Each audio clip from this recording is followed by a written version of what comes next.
ഇന്ന് നമ്മൾ ഉണ്ടാക്കാൻ പോണത് പരിപ്പും പടവലങ്ങ. ഒരു പടവലങ്ങ എടുത്തിട്ടുണ്ട്. 1/2 കപ്പ് കടലപ്പരിപ്പ് വെള്ളത്തിൽ കുതിർത്തിയത്, 1 പിടി തേങ്ങ. ഇത്രയും സാധനങ്ങളാണ് വേണ്ടത്. പിന്നെ വേണ്ടത് ഉപ്പും മഞ്ഞൾപ്പൊടി, കറിവേപ്പില, മുളക് പൊടി, കുറച്ച് കറിവേപ്പില. ഇതെല്ലാം കൂടി കൂട്ടി തിരുമ്പാണ്. അപ്പം നന്നായിരിക്കും.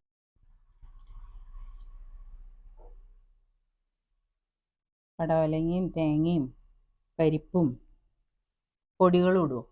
എല്ലാം കൂട്ടി തിരുമ്പിയിട്ട് നമുക്ക് കടുക് പൊട്ടിച്ചിട്ട് കൊട്ടാം. അല്ല, മുളക് പൊടി, മഞ്ഞപ്പൊടി ഇടണ്ടേ ചേച്ചി? എല്ലാ സാധനങ്ങളും നമ്മൾ തിരുമ്പി എണ്ണ ഒഴിക്കാൻ പോവാണ്. കുറച്ച് വെളിച്ചെണ്ണ, കടുകിടുണ്ട്, മുളക്,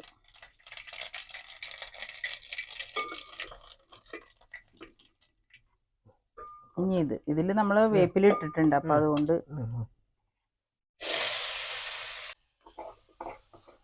ഇതെല്ലാം കൂടി തിരുമ്പിയതാണ്. എല്ലാ സാധനം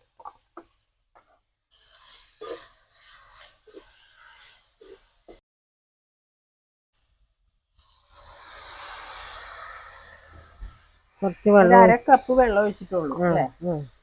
അടുപ്പിലായത് കൊണ്ടാണ് കുറച്ചും കൂടി ഒഴിച്ചത്. ഗ്യാസിലാണെങ്കിൽ കുറച്ച് ഒഴിച്ചാൽ മതി. അതെ. ഇതിപ്പോൾ ഇനി ഇത് മൂടി വെച്ച് വേവിച്ച പടവലങ്ങയും പരിപ്പും ഒരേപോലെ വെന്ത് വരും. രണ്ടും അധികം വെന്ത് കുഴഞ്ഞു പോരുത്. അതിനാണ് ഇങ്ങനെ വെക്കുന്നത്.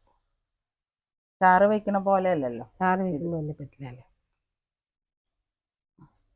മൂടി വെച്ച് വേവിക്കാം. കുറച്ചും കൂടെ ഒന്ന് വേവാനുണ്ട് അല്ലേ? കുറച്ച് വേവാനുണ്ട്. വെള്ളം വറ്റി ഒന്നുകൂടെ ഒന്ന് വേവാനുണ്ട്. കുറച്ച് നേരം കൂടെ മൂടി വെച്ചാൽ മതി. കുറച്ച് മൂടി വെച്ചിട്ട്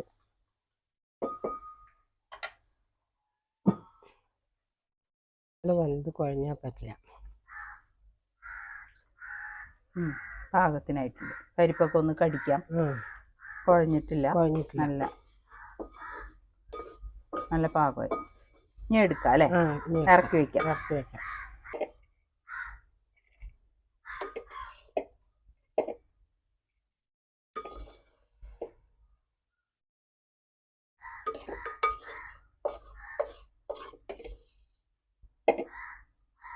പരിപ്പും പടവലങ്ങ റെഡി.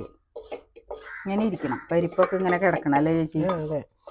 അല്ലാണ്ട് കുഴഞ്ഞു പോകാൻ പാടില്ല.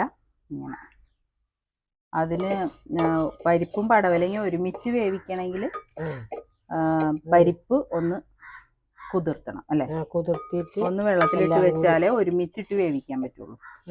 അല്ലെങ്കിൽ പരിപ്പ് ആദ്യം വേവിച്ചിട്ട് പിന്നെ പടവലങ്ങ വേവിക്കേണ്ടി വരും അല്ലേ? അപ്പം അത്ര നന്നായിരിക്കില്ല. ഇങ്ങനെ എല്ലാം കൂടി കൂട്ടി തിരുമ്പി ഇങ്ങനെ വെച്ചാൽ നല്ല ടേസ്റ്റ് ഉണ്ടാവും. അപ്പോൾ പരിപ്പ് വെള്ളത്തിലിടുക. പരിപ്പ് അപ്പോൾ ഒരു 1 മണിക്കൂർ വെള്ളത്തിലിട്ട് വെച്ചിട്ട് ഒരുമിച്ച് എല്ലാം കൂടെ ഇങ്ങനെ മിക്സ് ചെയ്ത് ഉണ്ടാക്കിയാൽ നല്ലതായിരിക്കും. എല്ലാവരും ഉണ്ടാക്കി നോക്കാം. എളുപ്പത്തിൽ ഉണ്ടാക്കാം. പരിപ്പും പടവലങ്ങയും തോരൻ അല്ലേ? തോരൻ എല്ലാവരും ഉണ്ടാക്കി നോക്കാം.